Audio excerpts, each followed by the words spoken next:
So let's talk about the latest with Jeffrey Epstein and his best friend, Donald Trump, and what the two of them may have done to sexually abuse children, underage women. Now we have an idea of what Jeffrey Epstein did. Of course, we don't know everything that Jeffrey Epstein did, but what we do know is pretty damn bad. And we don't really know at all what Donald Trump did, if anything, because he is leading a cover-up to cover up all of this. And I am convinced that whatever it is that he did with his best friend Jeffrey Epstein, and whatever it is that he did to children, young girls, I am convinced that he believes it could destroy him. Now, I don't know that for sure because, again, he's covering it all up.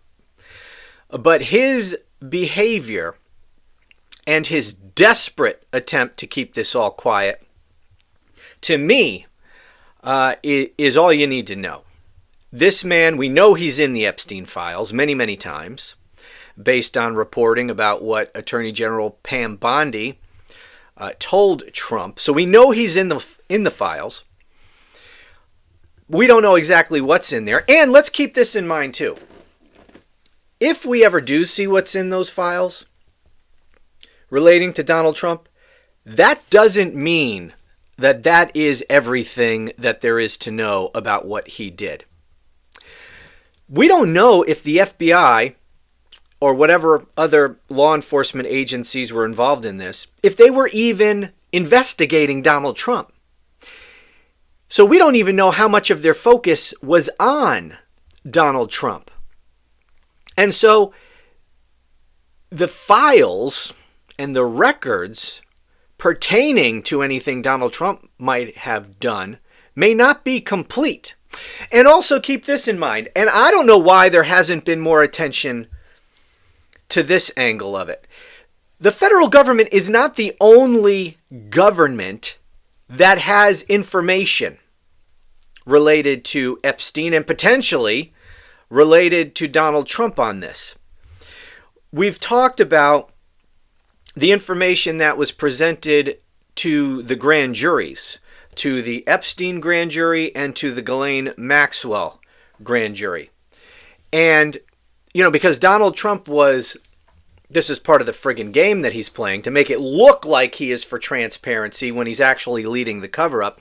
He called for Pam Bondi. He instructed Pam Bondi, apparently, to seek the release of that grand jury information, which is, of course, grand jury information is protected by statute. It needs to be kept secret.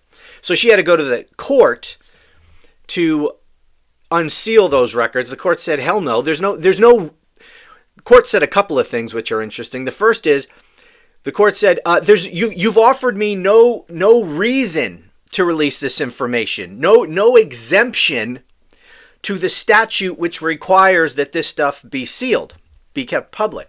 But more importantly, the judge said, this is all a game.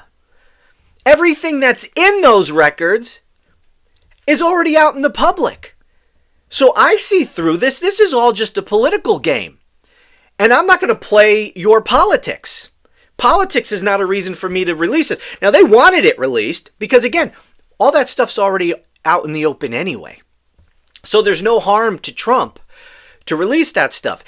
And the information that is subject to protection by the court that can't be released is only that information that was presented to the grand jury, which is almost nothing.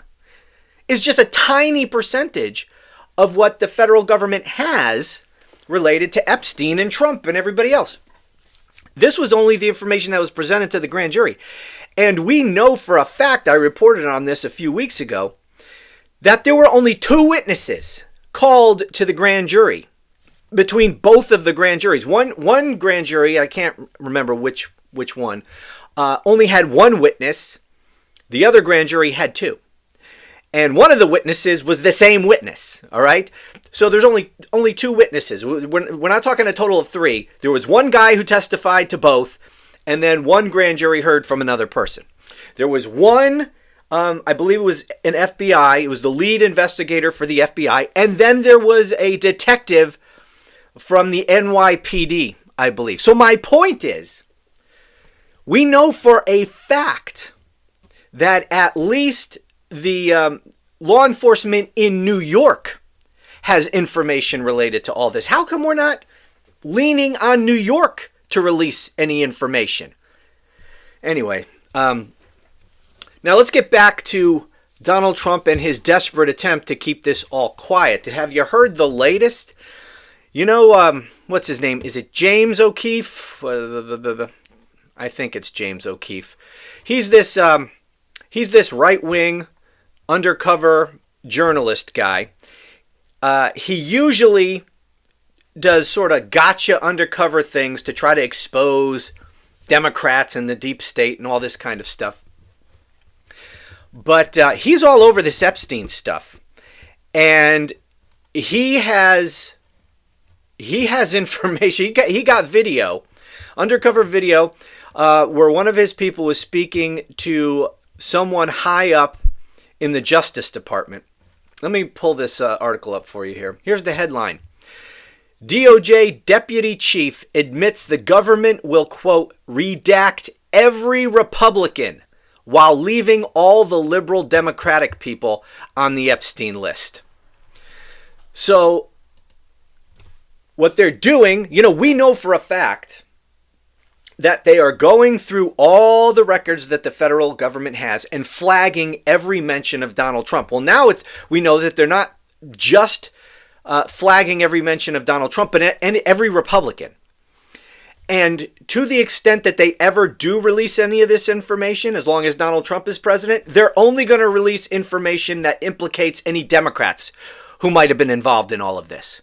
Every Republican, and especially Donald Trump, that's all going to be whitewashed right out of there. They're not going to release any of those records, or they will redact it.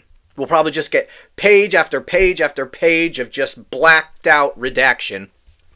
All to protect Donald Trump, all to protect Republicans. And not only that, this DOJ official also said Ghislaine Maxwell was moved to a lower security prison as a benefit to her to keep her mouth shut, which of course we all knew. I mean, they're not even trying to hide the fact that this is a cover-up. It's right in our faces. And yet, where's our media? Where the hell is our media? Why are they not peppering Donald Trump with questions anytime he shows his fat, ugly orange face in public? And ask him, why is he covering up? What does he have to hide? Those should be the only questions he gets. But we know why they won't do it. Because they're all afraid. They're afraid if a single one of them asks a question like that, why are you ordering a cover-up of the Epstein files? Or anything like that, they'll never get another. Trump will never call on them again. In fact, he will probably have them removed, revoke their White House credentials. They'll probably never be allowed to step foot inside the Oval Office again. They'll probably never be allowed to get anywhere near Donald Trump ever again to ask him another question. And they all need their access. They have to protect their access to the president. Why? If you're not allowed to ask any real questions of the president, of what importance is your access? What is all you are at that point is a stenographer for the regime. That's all you are. You're a propagandist. You're not a journalist. You're only asking questions that the dictator allows you to ask. That's a joke. You should hand in your White House access and say, that's what a real journalist would do. If I'm not going to be allowed to ask any questions, I'm not going to come here and be used as a pawn in your propaganda machine. But no, they're all too happy to play the part of pawns in Donald Trump's propaganda machine. But, that's part of the reason why we have Donald Trump as president again, because we don't have a real media. Can you imagine any other president? I'm so sick of saying this, man. Well, imagine if Joe Biden, but it's true. Imagine if any other president was implicated like this and was clearly ordering a cover-up. And Trump sent his personal lawyer. Oh, I know. Todd Blanche is, deputy attorney general. But we know that he's actually, he's masquerading as deputy attorney general. His primary role is Donald Trump's personal defense attorney. And what better place to put your personal defense attorney than in the role of Deputy Attorney General? And it's really the Deputy Attorney General that runs the DOJ on a day-to-day basis. So he puts his personal lawyer in there, and he goes and interviews in that have you heard any of that interview, by the way? It's disgusting.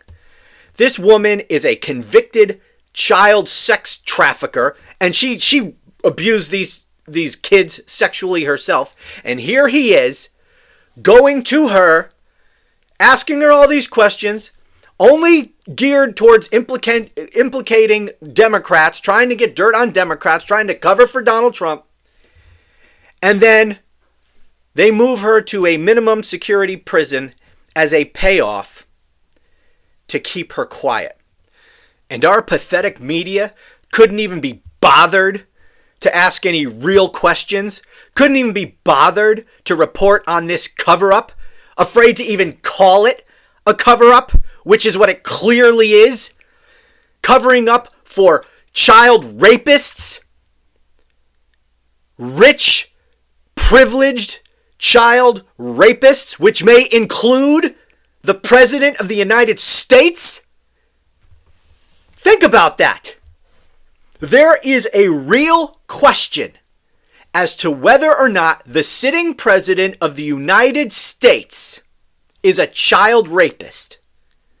And they couldn't even be bothered to try to get to the bottom of that, or to ask this man any real questions for fear of losing their access. They make me sick.